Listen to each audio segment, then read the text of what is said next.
What's up, guys? Hope you're having a great afternoon. Wanted to check in. We've got some new members once again. We're just getting more and more people by the day. And if you've been waiting for a while, I apologize. Sometimes a little slow on the uptake, reading through, and we do like to vet our guys. It's not an extensive process, right? It's not like you're getting top secret clearance here, but we do want to make sure that there's some quality control with the people that we're bringing in. Not so much that we're all exactly alike and think exactly the same. I don't want that. I think homogeny is often detrimental in a lot of ways, but making sure that we're all on the same page when it comes to trying to become better as men and improve ourselves in some way and therefore improving the world around us. That's really the ultimate goal, right? Matt Savage, what is up? One of our moderators here. He's our resident comedian and funny guy, and often getting in the comments and will occasionally surprise us with some really sound logic and words of wisdom, because most of the time he just dicks around and is goofy. But like any good savage gentleman, he has many facets, and not only can he be humorous, but he can also be serious and thoughtful and deep. And I think that that's an important quality to have. And I guess that can maybe bring me into one of the first things I wanted to announce, along with welcoming you new guys. As you may have seen, we have our new t-shirts back up. These are our strength punishes, but cleverness kills.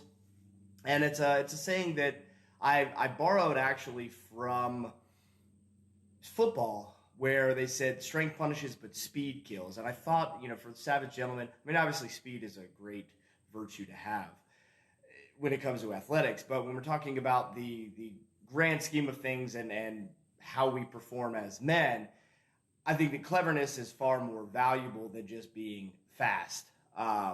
Seth, let's see, watching from work. Okay, I'll talk quieter. Just tell him this is your personal development. And I don't know, maybe you can get away with that. Probably not. They generally frown upon Facebook at the workplace, I imagine. I don't know. I don't have that kind of worky job. I do stuff like this. So it's been a while since I've had to punch a clock and do that sort of thing. I'm not really, you guys may have realized this about me, I'm not super cut out for being in the corporate world. I say the F word probably too much, and it just doesn't work out great for me. Anyway, cleverness kills. The idea being is like, man, being strong is super important. Strength is a great virtue, and I think it's something that we as men should cultivate and develop. But it's something that is finite, right? Whether that's in terms of longevity, it's like, well, you're not going to be super strong your whole life. There's going to be a time where that starts to wane a little bit, right? We can't be as strong as we were whenever we were our strongest. As we get older, that starts to go away. So we need to find other means of survival and accomplishing tasks and doing what we need to do. The other thing with strength is it's finite in the immediate, right? And if you don't believe me, get underneath a bar and start pressing it. And, you may be fine for 5, 10, 15 reps. Eventually, there's going to come a time where you can't move that thing anymore and your strength has become exhausted. And so with that, from a physical mindset or attribute, when that starts to fade, then cleverness is what we need to rely on, right? And I think most of us here can appreciate that. But if you're like me, you probably spent most of your life honing the strength side and really just like driving that into the ground. And unfortunately, I probably would have had a lot more success in a lot of areas had I been a bit more clever and not so damn hard-headed. And, I had to learn those lessons the hard way to get to where I am. So I guess I can't really regret it. But man, if there was something I could go back and tell myself, it would be listen to the people that had been there before and were giving you advice, because they had really good advice. And at the time I was just so hard-headed that thought I knew better. I was like, nope, fuck you. I just got to be stronger, bro. Just got to be stronger. If I can be the strongest, then everything else will take care of itself. And you know, again, that is foolish, youthful thinking, really, and inexperience. And so for those of us that are a little bit older, a little bit wiser, we know that, man, you can get a lot more done being clever and using our wits and mental fortitude than you can just with brute force. So that's the shirt that we have, and obviously you can see on the graphic design, we have the raven holding a hatchet. A raven obviously being a pretty cool symbol for cleverness. There's a lot of symbolism with the raven, obviously. Some of you guys who are really into Norse mythology and some other things, pretty cool rabbit hole to go down if you're, like I said, into that. Matt Savage, let's see. You're surprised you have a job. Yeah. Well, wait, I thought you were. Oh no, you're the guard. You're in the guard, right? Or are you full-time military? What do you do, Matt? I don't even know what you do. I'm a shitty friend, man. I'm sorry. I should know what my buddies are up to, but I don't know. I guess I'm an asshole. So yeah, Matt, what is it you say you do here aside from being a moderator? I know you're a part-time or amateur comedian. I don't know how you classify or rank that, but what do you actually do for work? George Grimm, what's up, man? Good to see you. Oh, DOD civilian. Okay, gotcha. So that's military-esque, obviously, and I mean that's a pretty. I mean that's probably a pretty like tight, narrow path, like working stiff type job. My thing is I don't know that I could ever work in a place that has like a HR department. That's kind of my litmus test. I can work any job, but if there's something that they have like a full-scale HR department, man, I'm probably going to run into some issues. And so I pursued a non-traditional path and became a professional fighter and ended up starting my own business doing Savage Gentleman here. And now I get to hang out with you fine folks, and no one can yell at me for dropping an F-bomb. Some of the things that are going on in the league, I guess that's probably worth mentioning. One of the posts that really impressed me was your guys' response to the real men write poetry, and I put real in brackets because the notion of trying to define a real man, I think, is kind of silly and childish. A lot of people have a strong stance and strong opinions on what they believe a man is, and I think that that's fine. I think you should have, your definition, and I think it's important that we all collectively agree on a similar definition. However, to get super myopic about this activity is for men or that isn't, I think is silly, right? I think there's so much nuance to it to try and create this really tall, really small box to put guys in is kind of silly and really a waste of time. So, I facetiously put real men write poetry, really with the mindset of, doing something like that is not traditionally considered manly or masculine. But if we think about a couple hundred years ago, right, and even before, like some of the people that were creating art were super masculine, and they talked about very manly things. And I think that somehow the arts have been hijacked, and I don't know why.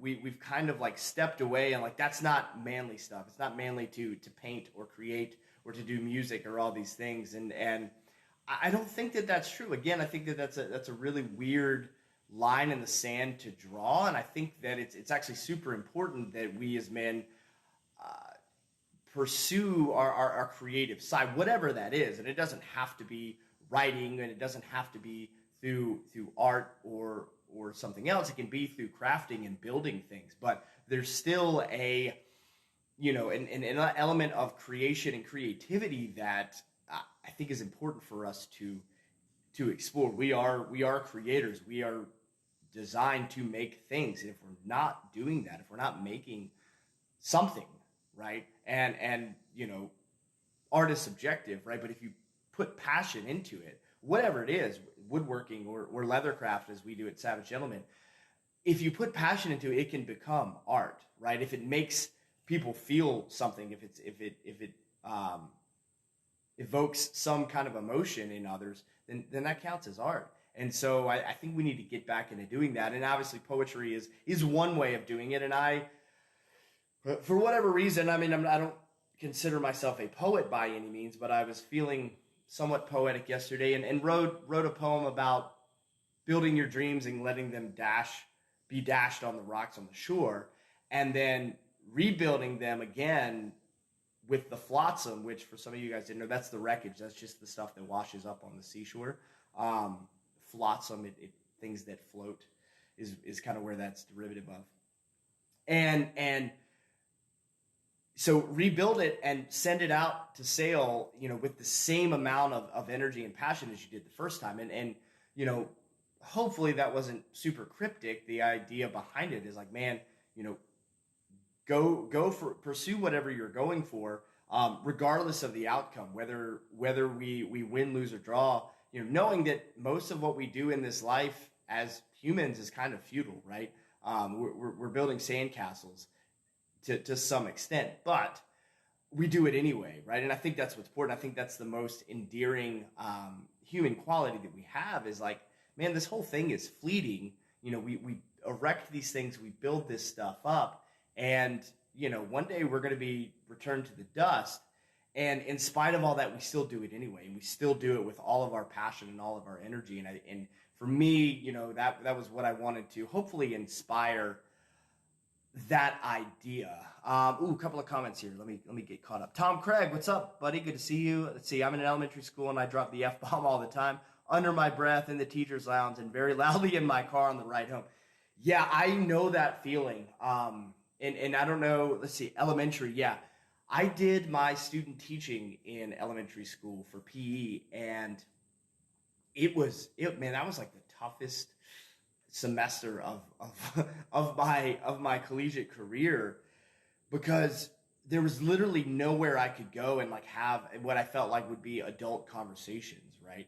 I was probably one of 3 males in the entire building, and the other guys were I think custodians, so we didn't have a lot of interaction. So you go into the teacher lounge, well, you're surrounded by tiny kids all day, and then you go in the teacher's lounge, and Mrs. Johnson is talking about her 3 cats and just how they're little rascals, and I'm just like, what the fuck is going? Like, it was really hard, and this was and it was worse because I was like right in the like upswing of my fight career, right? I just turned pro, and I was just like, oh man, full of piss and vinegar. And I would do the same thing. I would go in my car at the end of every day and just for about 5 minutes just curse nonstop just to get it out of my system, because it was super pent up. So hey man, hats off to you for making that work, because that is not an easy job for anyone. I've only dipped my toe in that water, and whew, that's a tough one. Let's see. George says, I saw that post, was unsure how to respond, but historically it was necessary to regulate how the warrior or real man dealt mentally with some harsh life experiences, or at least that's my opinion on it. Absolutely. This idea of, repressed emotions, right? And we as men, we don't express anything. We don't feel anything, this misinterpretation of stoicism where we just, put our heads down and move forward at all costs and really don't pay any attention to anything else, I think is not super useful. And most of the people that I've seen adopt that mentality really run into problems. I'm not saying it can't be done. I personally, I don't think that it's ideal. And I think a lot of other philosophers would probably agree with that, and people who are way smarter than I am would probably say that as well.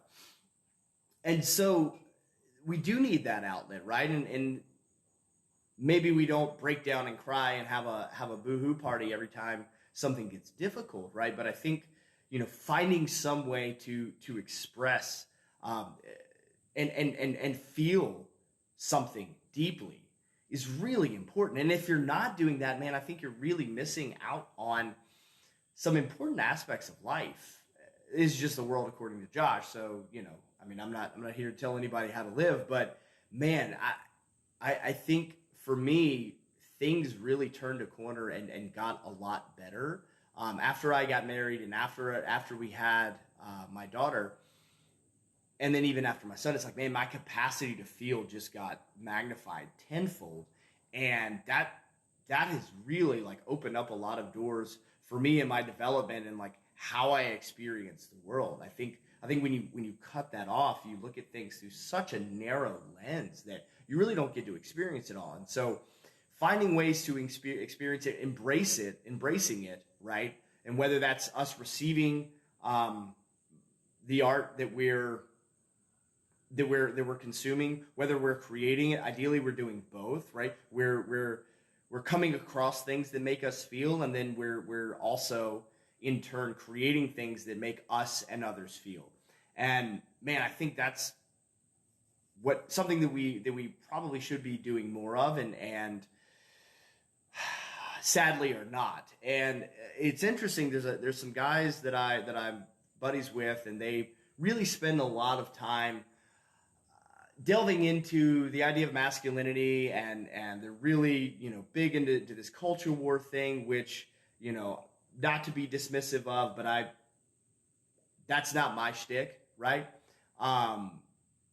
But there is obviously some really strong tension at play in the world today, right, between competing ideologies. And one of the points that these guys brought up that I thought was really interesting, and one of them is Jack Donovan. He's an author that some of you guys may have heard of. He's a buddy of mine, a member in the group here. He occasionally shows up and interacts. But talking about he and some other guys were talking about this notion of like, man, we're losing the culture war because we're not creating any art. We're being out-competed by the other ideologies that really kind of fly in the face of everything that most of us, I think, here believe in, which is the idea of personal development and self-reliance, right? This idea of being able to take care of things yourself and not have to depend on some other force to take care of us. Now, not from a cosmic or spiritual sense, but from like a real world, and I'm talking about big government and that sort of thing, and not to be elusive here. There's a lot of people that think oh well, the best thing is to for my safety is we stand up this huge entity that will just protect us all and look out for our best interests. And I think everyone here, or not, that's presumptuous, sorry. I think most of the people here are probably more of the mindset of like, no, man, I need to have some level of capability of myself, because at the end of the day, it's just me, and I have other people that I need to provide for, and other people that I need to intercede on their behalf, and I need to have the capabilities of doing that. And that really is the idea, the notion of a savage gentleman, is you're capable in many facets, and you can handle anything that comes your way. And so we're losing that battle, right? That we're being outcompeted by art and ideas that are much to the contrary of that. And their theory and their idea, and I don't think I disagree, the only way around that or through that is for us as men with our ideology to start creating things that uphold the ideals that we believe in, right? We used to have ancient Greek sculptors that would carve massive statues and effigies of what they felt was the ideal personification of what a man should be, right? I mean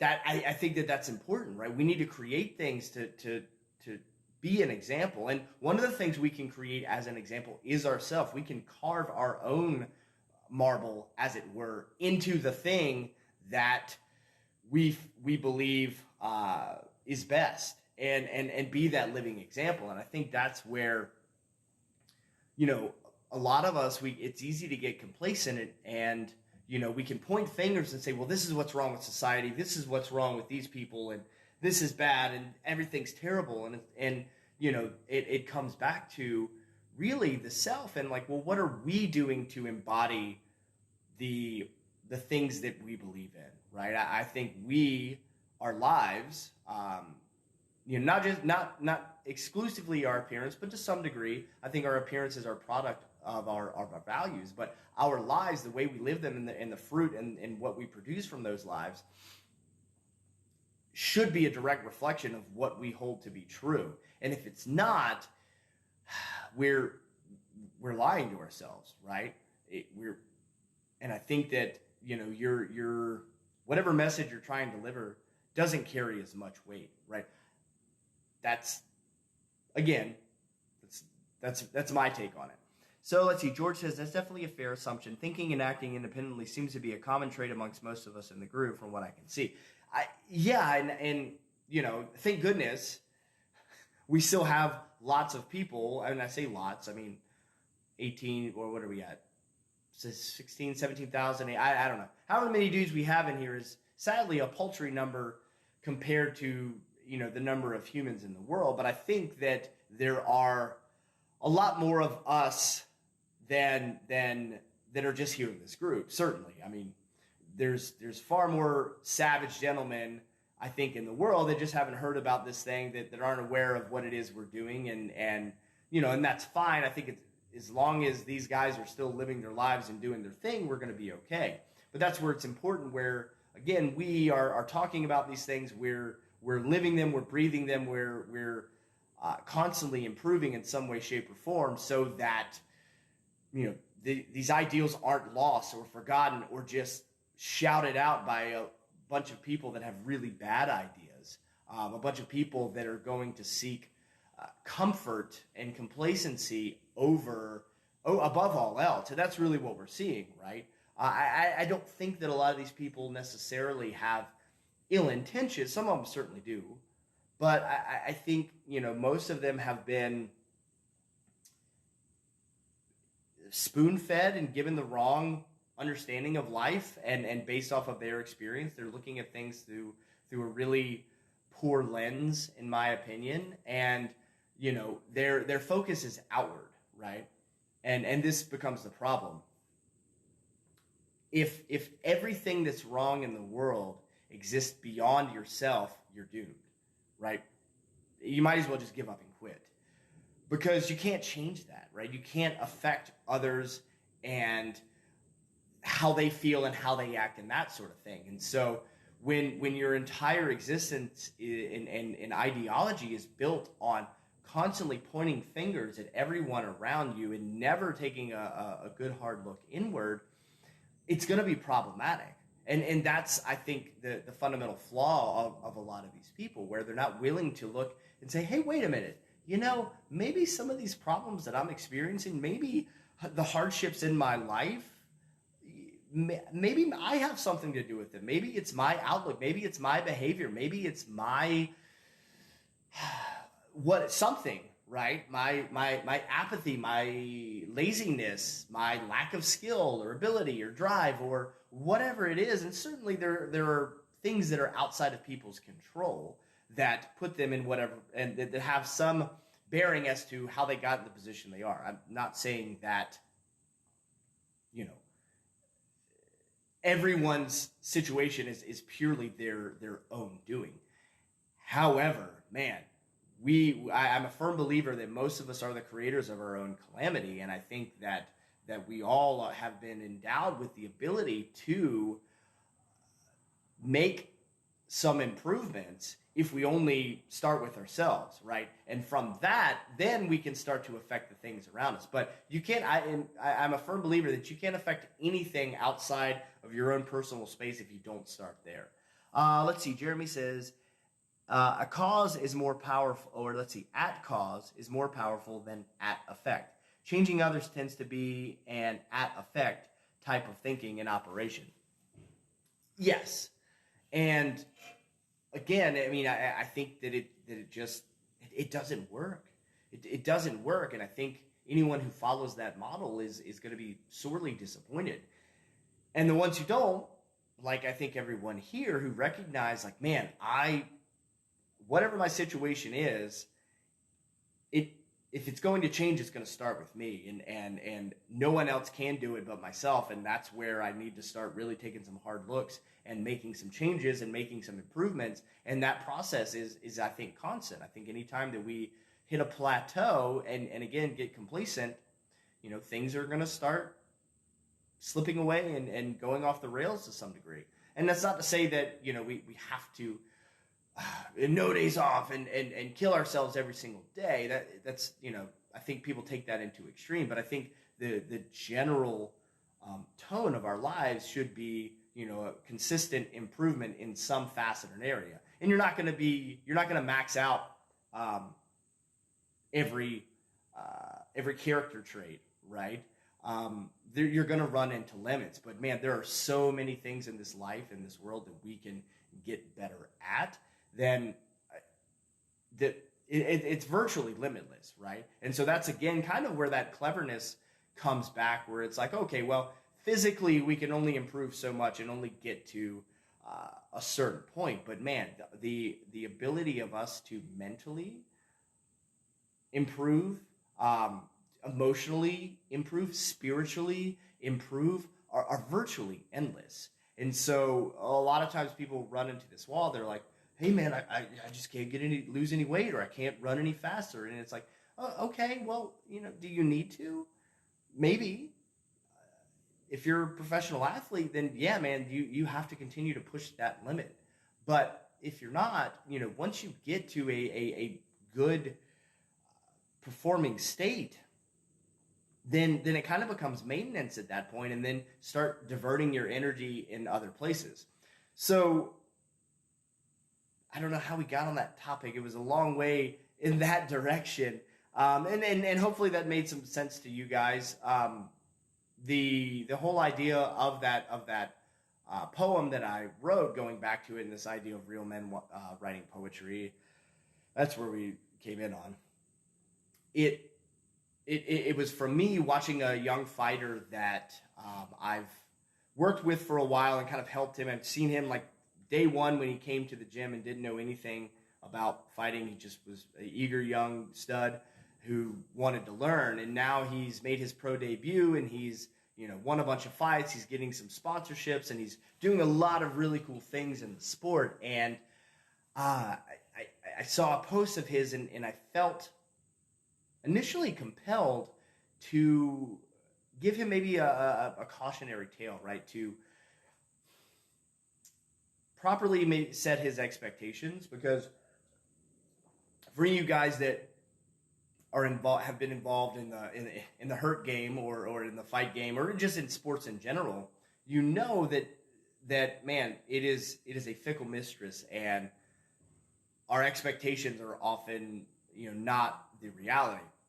And so there's a part of me that's like, oh man, I want to save this kid some heartache and just prepare him for what this journey is probably going to look like, and some of the pitfalls and some of the disappointments, and so that he's not blindsided by these things, because inevitably stuff is going to happen that you didn't want to happen. You're probably going to lose a fight. You're probably going to get dropped a sponsorship. You're probably going to miss some opportunities. There's all sorts of things that are going to happen that, man, can really take the wind out of your sails. And I thought, well, maybe I should lend him some perspective. And that's where the whole idea of the poem came from, about the building your dreams out of the flotsam, is that, man, who am I to dash those dreams for him, right? Who am I to take from him that really profound learning opportunity and experience of going through and having those highs and those lows? Because I think that's what ultimately makes us who we are. And I think that I know without that, I wouldn't be who I am. And I think for him, letting him go, and whatever happens. I'm not saying that his dreams will be dashed, but they might, and that's the whole thing, right? That is life, is that we go out and we do a thing regardless of of the results, right? We there's no guarantee, right? We don't do something just because we know 100% we're going to win, right? There's never 100%. So we do it knowing there's a chance that we could fail, and we do it anyway. And when we fail, we pick ourselves up and we rebuild from the wreckage, and we go right back at it again. And I think if we can do that, then man, that puts us in a category head and shoulders above most people who won't even begin to build their dreams whatsoever. I mean, you could hand them a dream and give it to them, and most of them would be afraid to put it in the water for fear of it wrecking, right? But if we build it, we create it ourselves. Well, guess what? We've done it before. So if we send it out to sea and it gets smashed upon the rocks, well, we know how to build it again. And hopefully we'll learn, and we'll get new ingredients and new pieces to put together and create something even better, right? And you know, we should be excited about the opportunity of building it, you know, again, right? That hey, we get to do this one more time. And I think, you know, that idea and that mentality of defeat or failure or really just speed bumps, right? You can look at things that come along as either stumbling blocks or stepping stones, right? And I think if we can look at them as stepping stones instead of something that we trip over, something that we, you know, just sit and wail and anguish about, we're going to be much better off. We're going to be far more successful. And listen, I wouldn't consider myself the pinnacle of success by any stretch. There's a lot of guys that are far more successful in a lot of things than I'll probably ever be.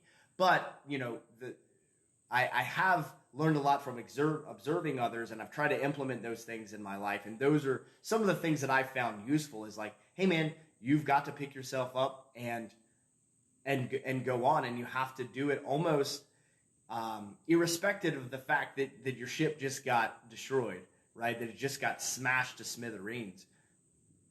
You pick them up, you piece it together, and you send it right back out there. So that was kind of the impetus of that little poem that I wrote, and I'm glad a lot of you guys enjoyed it. What really impressed me is how many freaking responses we got to that, and how many like really deep thinkers in the poetry that we have here. That was actually what I really wanted to say, and I kind of got distracted with a lot of things. But really, what I wanted to express is like, holy shit, man! Some of you guys are really good, and that is super cool to see that, man, we've got such a diverse group of individuals here, guys that have so many varying interests and skills and abilities, and that it's a really cool thing. And so, you know, I guess to wrap this thing up for you guys that are new, that have just joined in, really glad to have you. Make sure that you're getting in there, commenting and asking your questions, submitting posts. If you want to give it an introduction, there's a pinned post in the announcement about that.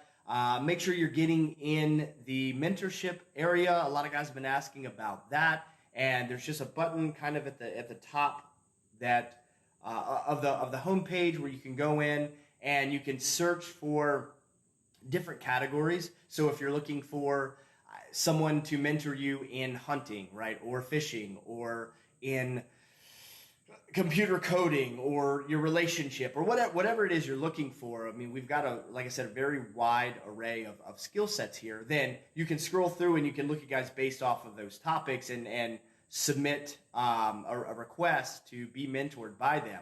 And conversely, you can create your own little profile in there that lists your particular skills and interests and what you would be willing to mentor someone else in. And so we've got quite a few people who are already in there and taking advantage of that. And if you're curious, I would highly recommend jumping in and using that as a vehicle to, again, improve some of these things, just like what we were talking about. So, you know, thanks again for joining. Thanks for tuning in and hanging out. I'm going to go get a workout in.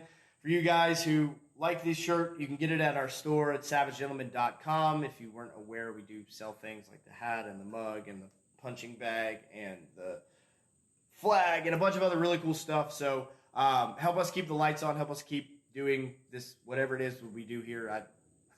Yeah, thanks so much for hanging out. Cheers.